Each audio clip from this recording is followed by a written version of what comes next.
மிதுனராசி என்பவர்களுக்கு கோபமே வராதுங்க. ரொம்ப சாந்த ஸ்வரூபியாக இருக்கக்கூடிய ஒரு அன்பர்களாக தான் இருப்பீங்க. தேவையில்லாத ஒரு வாக்குவாதங்கள், எதுக்கெடுத்தாலும் போய் சண்டைக்கு நிக்கிறது, எதுவா இருந்தாலும் வந்து பார்க்கலாம் அப்படின்னு சொல்ற மாதிரியாக இந்த மாதிரியான முரட்டுத்தனங்கள்லாம் அதிகரிக்கக்கூடிய ஒரு டைமா தான் இருந்திருக்கும். உங்களுடைய கோபங்கள் எதுவுமே வேலைக்கு ஆகாத ஒரு நேரமாக தான் இந்த ஏப்ரல் மாதத்துல இருக்க போது. கடன் வாங்கி இருக்கிறீங்க, கடனை அடைக்கணும்னு எவ்வளவோ நீங்க பிரயத்தனம் பண்ணிட்டு இருக்கிறீங்க. இந்த ஏப்ரல் மாதத்திலயும் பிரயத்தனம் பண்ண போறீங்க. அதனால உங்களுக்கு எந்த விதமான ஒரு வருமானமும்ன்றது கொஞ்சம் குறைவாக தான் இருக்கும். தலைவலி, தலை சுற்றல், இந்த மாதிரியான வியாதிகள்லாம் வர்றதுக்கு அதிகப்படியாக இந்த மாதத்துல உங்களுக்கு இருந்திருக்கும். மீடியால இருக்கக்கூடிய பெரிய பெரிய பிரபலங்களுக்கு இந்த காலகட்டம் மிகப்பெரிய நெருக்கடிகளை கொடுப்பதற்கு உண்டான ஒரு டைமா இருக்கும். மிகப்பெரிய ஒரு அவமானத்தை, அசிங்கத்தை கொடுக்கக்கூடிய ஒரு தருணமாக தான் இருக்கும் இந்த மிதுன ராசி என்பர்களுக்கு.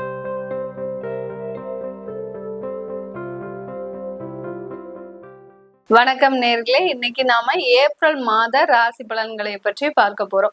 இந்த ஏப்ரல் மாதத்துல இந்த மிதுன ராசி என்பர்களுக்கு என்ன மாதிரியான பலன்கள் இருக்கு, இந்த மிதுன ராசி என்பர்கள் நீங்க என்னென்னலாம் செய்யணும், என்னென்னலாம் செய்யக்கூடாது அப்படின்றத நம்ம இந்த பதிவுல தெளிவா பார்க்கலாம்.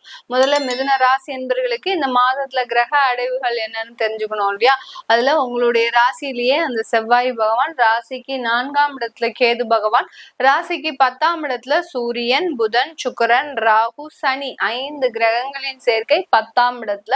அடுத்து 12ஆம் இடத்துல குரு பகவான். இதுதான் இந்த மிதுன ராசி என்பவர்களுக்கு உண்டான கிரக அடைவுகள். இந்த மாதத்துல வேற எந்த கிரகங்களுமே பெயர்ச்சி ஆகாதா அப்படின்னு கேக்குறீங்கன்னா, இந்த மாதத்துல 2 கிரகங்களின் பெயர்ச்சி மட்டும்தான். முதல்ல பாத்தீங்கன்னா ஏப்ரல் 3ஆம் தேதி செவ்வாய் உங்களுடைய ராசியிலிருந்து பெயர்ச்சியாகி கடக ராசிக்கு பெயர்ச்சி ஆகிறார். உங்களுடைய 2ஆம் இடத்திற்கு பெயர்ச்சி ஆகிறார். அதாவது குடும்பஸ்தானத்துக்கு. அங்க கடக ராசியில செவ்வாய் பகவான் நீச்சம் பெற போறார். நீச்சம் ஆகிறார்னா வலுவிழக்கிறார். அங்க பெயர்ச்சி ஆனாலும் அவரால் எதுவுமே செய்ய முடியாது. வலுவிழக்கிறதுக்கு, நீச்சம் ஆகிறதுக்கு உண்டான ஒரு முக்கியமான மதிப்பெண்கள் பாத்தீங்கன்னா ஒரு 25% தான். அங்க என்ன குடும்பத்துக்காக நீங்க சில வேலைகளை செய்தாலும் அந்த குடும்பத்துல இருந்து உங்களுக்கு எப்போதும் போல நல்ல பேர் கிடைக்க போறது கிடையாது. குடும்பத்திற்காக சில பேர் உழைத்தாலும் கூட அந்த உழைப்பு எல்லாமே வீணா போகிறதுக்கு உண்டான ஒரு டைமாக தான் இருக்கும் இந்த மிதுன ராசி என்பவர்களுக்கு. அதே சமயத்துல 2வது கிரகம் என்ன பயிற்சி ஆகுது அப்படின்னு பார்க்கும்போது சூரியன் ஆகப்பட்டவர் பயிற்சி ஆகிறார். எங்க இருந்து பயிற்சி ஆகிறார்? 10ஆம் இடத்துல இருந்து 11ஆம் இடத்திற்கு பயிற்சி ஆகிறார். அந்த 11ஆம் இடத்துல சூரியன் உச்சம் பெறார். சூப்பரா இருக்கிறார் இல்லையா? ஏப்ரல் மாதத்துல அந்த சூரியன் அந்த மேஷ ராசியில உச்சம் பெறாரு. இதனாலதான் வெயிலினுடைய தாக்கம்லாம் அதிகமா இருக்கு. அடுத்து அக்னி நட்சத்திரம் வந்துரும். இந்த மாதிரியாலாம் அந்த சூரியனை வைத்துதான் அந்த பஞ்சாங்கத்துல எல்லாமே கணிப்பாங்க. அதனால இந்த காலகட்டம் அந்த சூரியனுடைய தாக்கம் அதிகமா இருக்கிறதுனால இது மிதுன ராசி என்பவர்களுக்கு பாத்தீங்கன்னா ஒரு மிகப்பெரிய ஒரு லாபமான அமைப்பு தான். ஏன்னா அவங்களுடைய லாபஸ்தானத்துல ஒரு கிரகம் உச்சம் பெறாரு. உச்சம் பெறும்போது எப்படி இருக்கும்? உங்களுடைய மகிழ்ச்சியும் உச்சமாகுவதற்கு உண்டான ஒரு நேரமாக தான் இருக்க போகுது. இப்ப இந்த மிதுன ராசி என்பர்கள் ஏற்கனவே நிறைய ஒரு பிரச்சனைகள், ஏற்கனவே நிறைய ஒரு கடன் தொல்லைகள், அடுத்து பாத்தீங்கன்னா கடந்த ஒரு 3 மாதங்களாக தேவையில்லாத பண நெருக்கடிகளை நீங்க சந்திச்சுட்டு வந்திருப்பீங்க.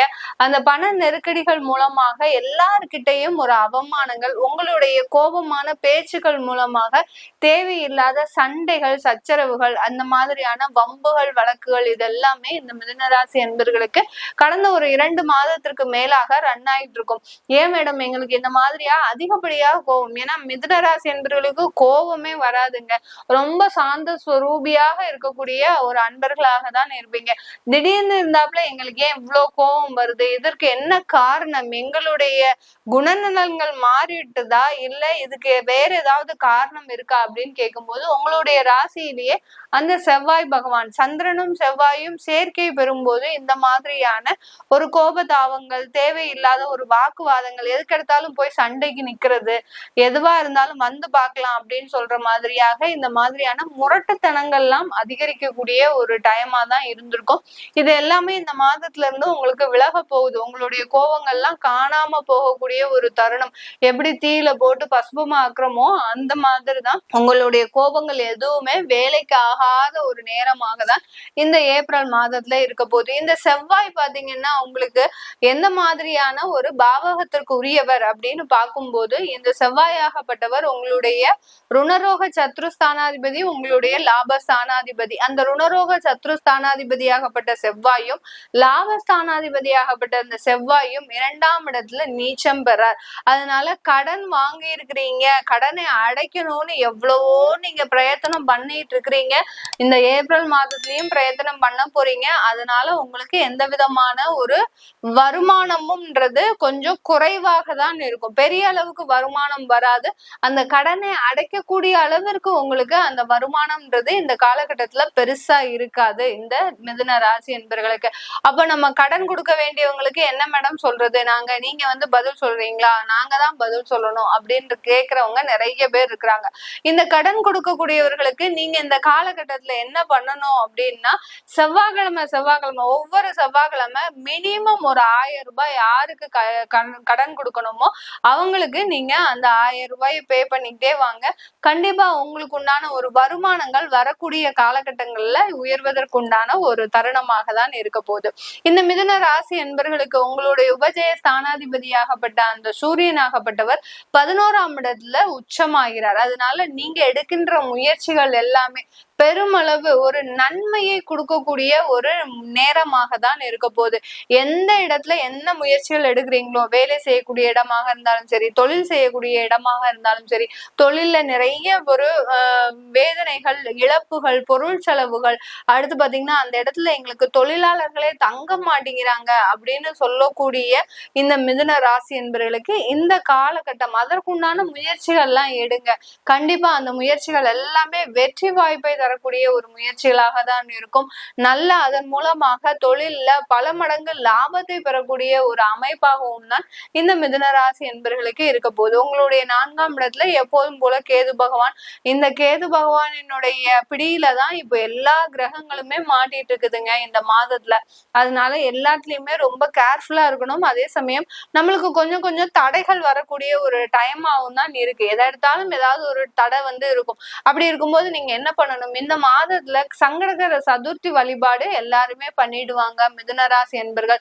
ஏன்னா உங்களுடைய சுகஸ்தானத்திலேயே அவர் இருக்கிறதுனால, அந்த கேது பகவான் இருக்கிறதுனால சங்கடகர சதுர்த்தி வழிபாடு பண்ணிட்டீங்கன்னா அந்த தடைகளும் நீங்கும். உங்களுக்கு இருக்கக்கூடிய உடல் பலவீனங்களும், கடந்த 2 மாதங்களாக மூட்டு வலி, அடுத்து பாத்தீங்கன்னா திடீர்னு ஒரு நெஞ்சு வலி பிரச்சனை, கேஸ்ட்ரிக் அலர்ஜி வந்துகிட்டே இருக்கு இந்த மிதுன ராசி என்பர்களுக்கு கடந்த 2 மாதங்களாக.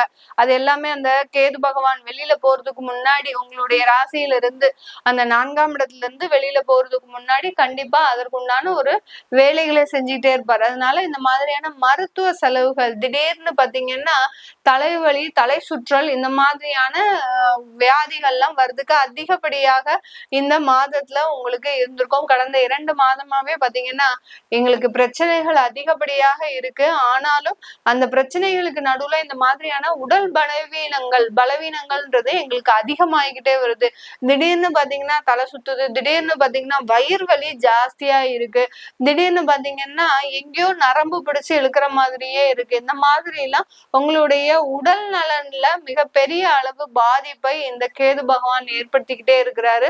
அது எல்லாமே மீளக்கூடிய ஒரு தருணமாக தான் இருக்கு. அதனால அந்த உடல் பலவீனங்கள் அந்த மருத்துவ செலவுகளின் பேரில் குறைவதற்குண்டான ஒரு நேரமாக தான் இந்த மிதுன ராசி என்பர்களுக்கு இருக்க போது. உங்களுடைய 10ஆம் இடத்துல 5 கிரகங்கள், சொல்லவே வேண்டாம். 10ஆம் இடத்துல ஒரு பாவ கிரகம் கேட்போம்.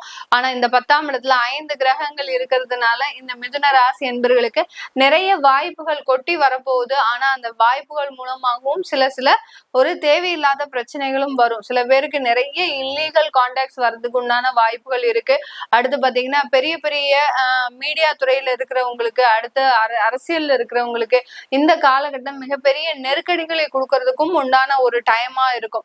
யாரெல்லாம் சாதாரண வேலை, சாதாரண உத்தியோகம், சாதாரண தொழில் இதெல்லாம் பண்ணிட்டு இருக்கிறீங்களோ அவங்களுக்கு எந்த ஒரு பாதிப்பும் இருக்காது.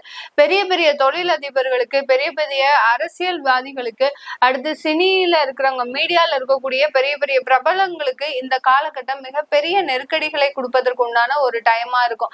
ஏன்னா இந்த கேதுவனுடைய பார்வை பாத்தீங்கன்னா எல்லா கிரகங்களும் இந்த கேதுவை பார்க்கிறாரு. இந்த 7ஆம் இடத்துல இருந்து அந்த மீன ராசியில இருந்து கன்னி ராசி ராசியில இருக்கக்கூடிய அந்த கேதுவை இந்த 5 கிரகங்களும் பார்க்குது. செவ்வாயாகப்பட்டவர் பார்க்கிறார், அடுத்து குருவாகப்பட்டவர் பார்க்கிறார். இந்த மாதிரியாக எல்லா கிரகங்களும் கேதுவை பார்க்கறதுனால இந்த ஏப்ரல் மாதத்துல பெரிய பெரிய அரசியல்வாதிகள், தொழிலதிபர்கள், பிரபலங்களுக்கு மிகப்பெரிய நெருக்கடிகளை கொடுப்பதற்குண்டான ஒரு மாதமாக தான் இருக்கும். தேவையில்லாம ஏதாவது ஒரு பிரச்சனையில போய் மாட்டிப்பீங்க. அந்த பிரச்சனையில இருந்து விடுபடக்கூடிய ஒரு சுச்சுவேஷன் தான். பட் அது ஒரு 3 மாசத்துக்கு உங்களுக்கு மிகப்பெரிய ஒரு அவமானத்தை, அசிங்கத்தை கொடுக்கக்கூடிய ஒரு தருணமாக தான் இருக்கும் இந்த மிதுன ராசி என்பர்களுக்கு. 12ஆம் இடத்துல குரு பகவான் பரிவர்த்தனை ஆகி இருக்கிறதுனால வெளிநாட்டு யோகங்கள், வெளிநாட்டுல உங்களுக்கு அங்க ஒரு மிகப்பெரிய ஒரு தொழில் அமைப்புகளை ஏற்படுத்தி கொடுப்பதற்குண்டான அமைப்புகள் எல்லாமே இந்த காலகட்டம் சிறப்பாக இருக்கு. அதனால வெளிநாட்டுல இருக்கிறவங்களுக்கு மிகப்பெரிய ஒரு யோகமான ஒரு காலகட்டமாக தான் இந்த மிதுன ராசி என்பர்களுக்கு இருக்க போகுது. இது எல்லாமே நம்ம கோச்சார நிலவரப்படி பலன்களை சொல்லிட்டு வந்துட்டு இருக்கிறோம். உங்களுடைய தசாபுத்தி சுயஜாதக பலன்களை பார்க்கணும் விருப்பப்படுறவங்க கீழே இருக்கிற நம்பருக்கு வாட்ஸ்அப்ல அப்பாயின்மெண்ட் வாங்கிக்கிட்டு நீங்க என்கிட்ட கன்சல்ட் பண்ணிக்கலாம். உங்களிடமிருந்து விடைபெறுவது உங்கள் ஆஸ்ட்ரோ பூர்ணா. நன்றி, வணக்கம்.